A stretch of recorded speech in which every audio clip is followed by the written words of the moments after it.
In this lecture segment, we'll continue our discussion of the linked list example, traversing a list, and covering some important review topics once again. Let's examine the function isOn on line 17 here, which checks to see if the list contains a given value, and it returns a Boolean indicating if the value is there. The for loop on lines 20 to 21 does the main work. We'll trace it through with diagrams, assuming we have the four-node list resulting from lines 45 to 47, and is diagrammed here. The loop initializes a local pointer temp to be a copy of head. So let's start with that. Thus, per our earlier discussions on pointer assignment, this copies head's target address into temp and thus points temp to the first node on the list. They share a target once again.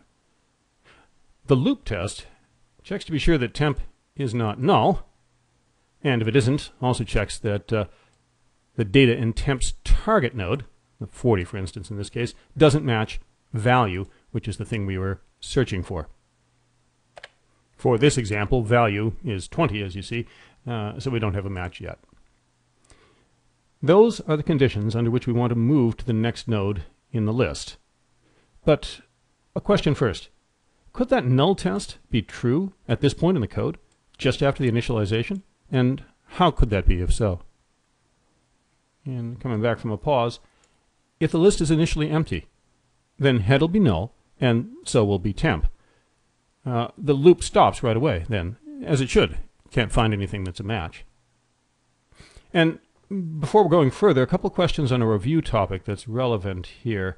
Could I have swapped these two tests, writing temp arrow data not equal to value and temp not equal to null in the opposite order? And would I even be asking the question if I could have? So if I can't, why does it work one way and not the other? And by the way, assume that following a null pointer automatically results in a segfault. This question has nothing to do with linked lists per se, really, but rather with an important property of the ampersand operator, the and, which you need to understand or review there.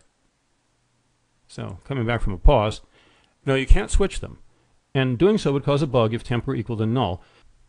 If I had them switched like this, and temp were null, then the temp arrow data here would immediately cause an error.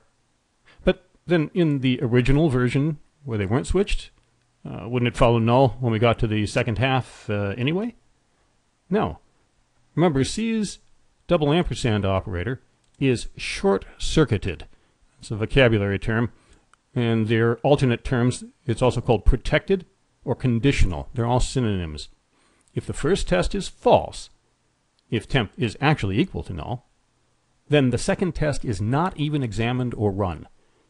We don't need to run it because if the first test of an ampersand is false, then the ampersand will fail, regardless of the second test. The second test is moot and is ignored.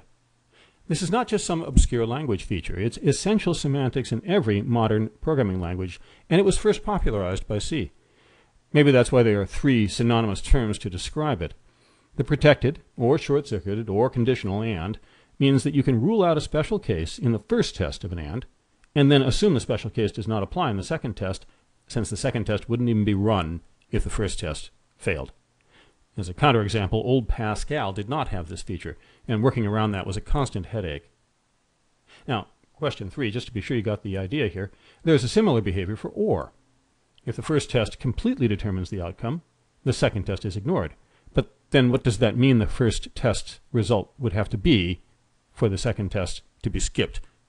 Is it when the first test is true or false? Coming back from a pause, it would have to be true. If the first test is true in an OR, then the second one is moot because the OR will succeed either way. So, back to isOn. Assuming we haven't found a node that has data equal to value, we need to make temp point to the next node and try that one instead. Moving temp briefly there to make this look better. The loop increment accomplishes this. It copies temp arrow next into temp. And temp arrow next, of course, points to the next node, temp arrow next, so that copying that into temp means that temp also points to the next node, as the diagram now shows. This particular assignment is ubiquitous in linked list code. It's kind of the equivalent of index plus plus in an array loop. Well, here's a question for you. Wouldn't temp plus plus have worked just as well? Why couldn't I just do a little temp plus plus here? That will compile. And it advances temp, right? So be sure you see why it won't work. And in fact, stop and think and tell me what it really will do instead. And after a pause, the answer is it would advance temp, so to speak, all right, to an imaginary node just after the current one. So, for instance, if a temp had been pointing here to this node, it would imagine that it was the first in a sequence of nodes, and it would point it to the next node in that sequence, which is kind of out over here and doesn't actually exist. There's certainly no guarantee that the nodes in a linked list are one after another in memory. They're each created by separate malloc calls, and they could be at arbitrary locations in the runtime heap. So temp plus plus is definitely out. So now we have a loop that moves temp down the list, traverses the list in computer science speak, until temp points to a node whose data is equal to value, whereupon the loop test fails and we drop out of the loop. That would happen in case of our example here when we got to the third node. But what if no node matches? Maybe we were looking for value 42 in the list and it's not there. Trace exactly how the loop ends if temp makes it all the way to the end with no match. In particular, how many times does the loop test get done if, say, the loop has, or the list has 4 nodes, like our example, and none of the nodes match value? Pausing, returning. When temp reaches the last node, the loop incrementer copies null into temp because temp arrow next is equal to null. The loop then ends on the next loop test, checking that temp is not equal to null. So there would be 5 executions of the test for a 4-node list if no data matches. So getting back to our actual example here, we do exit with temp pointing to the third node, since it matched the value of 20. All that remains is to return true or false based on whether we found a match, as we do on line 22 here. Now, this line illustrates 2 generally useful design ideas that are more than just about linked lists. First, it's often elegant to arrange a loop that can end in one of 2 ways, e.g. with temp pointing to matching data, or with temp equal to null. And then check after the loop to see which way it ended, as we do with this test down on 22. This is usually better than embedding an if statement in the loop, which some people like to do instead. In our case, if temp is not null after the loop is done, this means the loop must have ended by finding a match.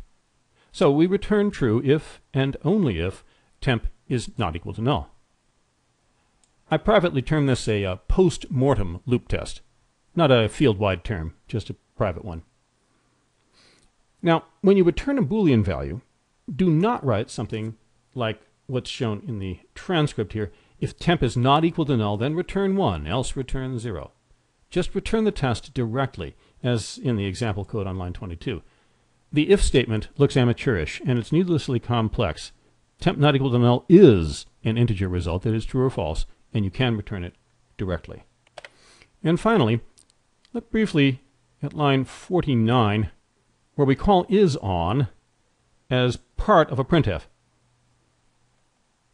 Sometimes you can customize a printf by choosing one of 2 strings via a conditional operator, in this case one that uses the result of isOn as a test. You insert the string result into the overall printf via a %s format specifier, and the net result is that we get either is or is not on the list as our output. It's a relatively common coding pattern.